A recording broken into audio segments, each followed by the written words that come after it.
He gonna swing on me. I ain't did nothing to that man, bro. Even the most seasoned partygoers were shocked by what happened last night. The city's most well-known nightclub appeared to be electrified on one of those evenings. The lights were flashing, the music was loud, and the room was crowded with celebrities, influencers, and everyone else in between. Even though most people had come to dance and relax, there were 3 recognized figures with unresolved business, so things were likely to get heated. I just had to cool off, right? Just get my mind right, man, you know. But I really gotta get this off my chest, man. Even though the VIP area was crowded, Kirk Frost and young Jock were dressed to impress and not their typical boisterous, chatty selves. They were seated in their corner booth like kings over their court, but something wasn't quite right. They were holding drinks, but neither of them was actually drinking. Instead, their eyes were constantly scanning the crowd. The typical club-goer felt they looked hip as the Jock leaned in to speak to Kirk, who hardly nodded but kept his eyes focused on the center of the dance floor. And calm, but their nonverbal cues conveyed the opposite message. Kirk and Jock had a view of the area from their VIP booth, so they didn't waste any time waiting for anyone, even though people were coming from all directions. Then there was little Scrappy, who had no idea that disaster was on the horizon. He entered with a confident, recognizable swagger, a broad smile, and an air of ownership. The moment he entered the room, he was surrounded by his people taking pictures with partygoers while obviously having a fantastic time and laughing out loud, hugging his acquaintances, and embracing fans. As is always the case when Scrappy appears, the atmosphere changes as people begin to gravitate toward him. While most were merely there for the fun, a few attentive onlookers noticed something else in that dimly illuminated VIP booth across the floor. Not only were Kirk and Jock still restricted to their stairway, but they were also closely examining one another. Scrappy was going to walk straight into the shadows cast by each spotlight. Halfway through a changeover, the DJ even slowed down his rhythm a bit, as though he was attempting to gauge the direction of the energy. Back at the VIP booth, the silence became even more muted, and Kirk leaned in again. Everyone who looked could see how stressed Scrappy was, despite her best efforts to hide it.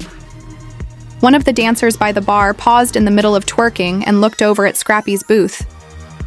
Jock nodded, lowered his voice, checked his phone, and then turned to face the club. He indicated Scrappy's area with his chin, but there was no longer any playfulness between them. Kirk narrowed his eyes without drinking or smiling as he saw a waitress bring another round of drinks, but she halted as she got to their booth because of the expressions on their faces. She felt the strain, put the bottle down carefully, said, "Nothing," and stepped back. The real people in the room knew something was happening, even if there were no camera phones yet. A few others sitting next to his booth watched as Kirk and Jock appeared to be waiting for a minute. But as Scrappy was still laughing, one of her buddies leaned in and murmured something. Scrappy glanced over his shoulder toward Kirk and Jock's booth just long enough to allow the moment to linger. They were waiting, not just... Man, I am frustrated, irritated, man. It didn't take long for the calm to break. Kirk and young Jock finally stood up from their VIP section and started making their way through the crowd. The energy around them shifted immediately. As the two pushed through, you could see folks step aside.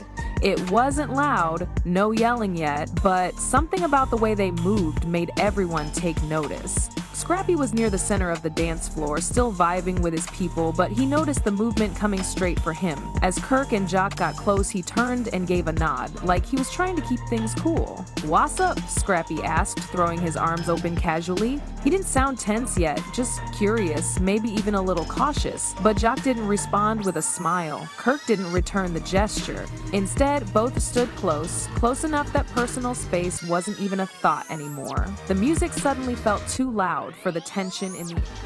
When Kirk and young Jock eventually left their VIP area and began negotiating the crowd, the quiet was suddenly disrupted.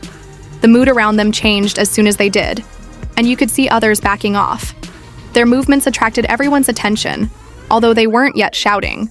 He was still in the middle of the dance floor, feeling the enthusiasm of his people, when Scrappy saw the movement coming directly toward him.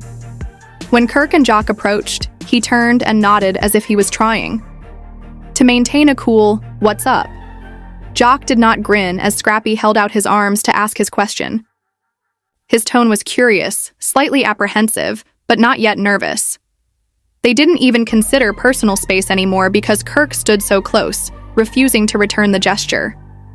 The music abruptly became too loud for the tension in the air, yet the tone instantly altered, and what had begun as words swiftly transformed into something far more intense. We could hear Jock's voice clearly, even if it was still low, as he was the first to lean in.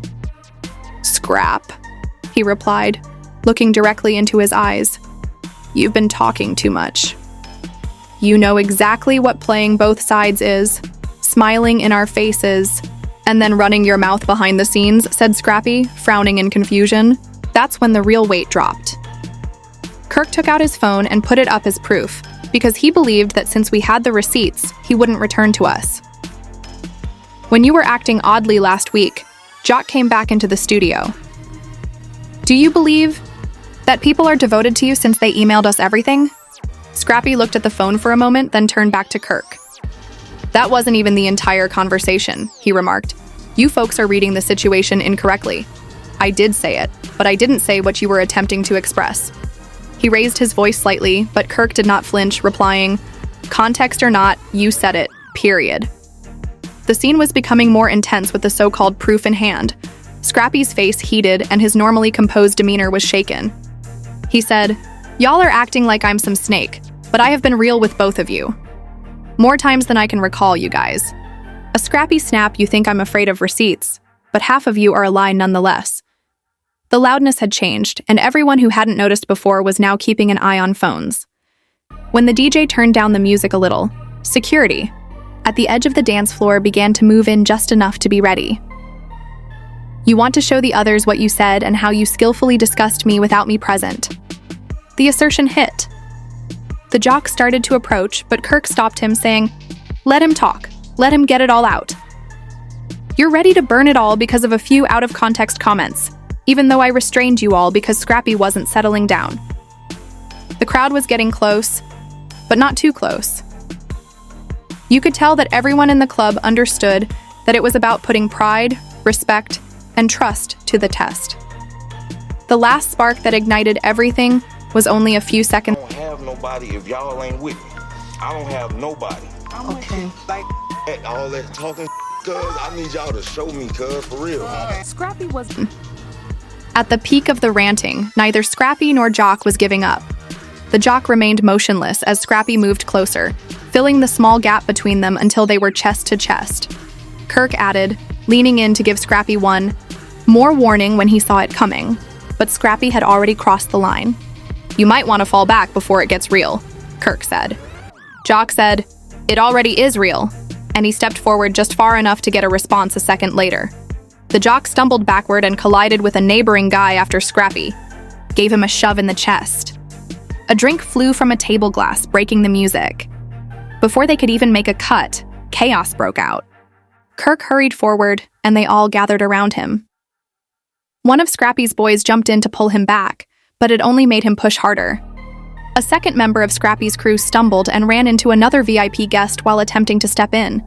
The audience, which had been watching in silence, was now involved in a real fight as chairs were being flipped and beverages were being poured. Several individuals began recording with their phones up high as the dance floor erupted into a flurry of shouting, pushing, and flashing lights. The nightclub wasn't just watching. They were there when the fight started. Security was pressed for time. In a matter of seconds, bouncers in all black outfits hurried in from all directions. One ran between Scrappy and Jock before any blows could be exchanged, and another seized Kirk from behind and pulled him from the circle. One of Scrappy's men shoved a security guard away while yelling, "Don't touch him like that!" But his group didn't slow down. A woman next to her yelled, and a drink poured over her clothes as the bouncers doubled down and violently separated the group. The tables had been moved, and the booth where Scrappy had been having a party now appeared to have been struck by a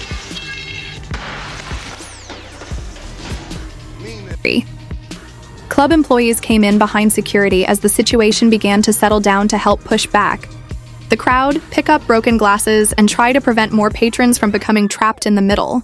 When the DJ realized the shift had stopped the music and all noise had stopped except for shouts coming from the front of the club, Kirk and Jock were escorted out through a side entrance, surrounded by 3 security officers. No words, just clenched fists and irate eyes. One of the men grabbing Scrappy's arm whispered, "Let it go, not here," as he pulled his group to the other side of the bar. Clubgoers outside immediately posted recordings of the violence, with voiceovers that claimed, "Yo, that's Scrappy and Jock fighting." Never seen drama pop off like this at a club before. People weren't just reacting, they were picking sides. One commenter wrote after posting a 15-second video that received thousands of views in a matter of minutes. Everyone was out there, and the altercation might have lasted a few seconds. While some claimed Kirk and Jock were acting inappropriately, others accused Scrappy of making matters worse. However, the implications will be far longer because Scrappy has scheduled club partnerships, public appearances, and collaborations with something this public, and because Kirk and Jock have business relationships all throughout Atlanta. It's not just about injured egos. There are actual repercussions, including lost endorsements, damaged relationships, and possibly even legal issues if someone files accusations. What do you think about the issue in general? Don't forget to subscribe to this channel and share your ideas in the comments box below for additional updates. The ramifications from this controversy ultimately concern the repercussions of deceit, treachery, and manipulation more than merely a failed relationship or a covert affair. While Young Jock's choice to reveal the truth had given him a new sense of power and control, Kendra and Scrappy's actions had permanently harmed their personal and professional lives. The viewers were left to face the truth of what they had been watching all along, and the Love and Hip Hop franchise had also been forced to face the reality of its own behind-the-scenes turmoil. By the time it was all over, the scandal had permanently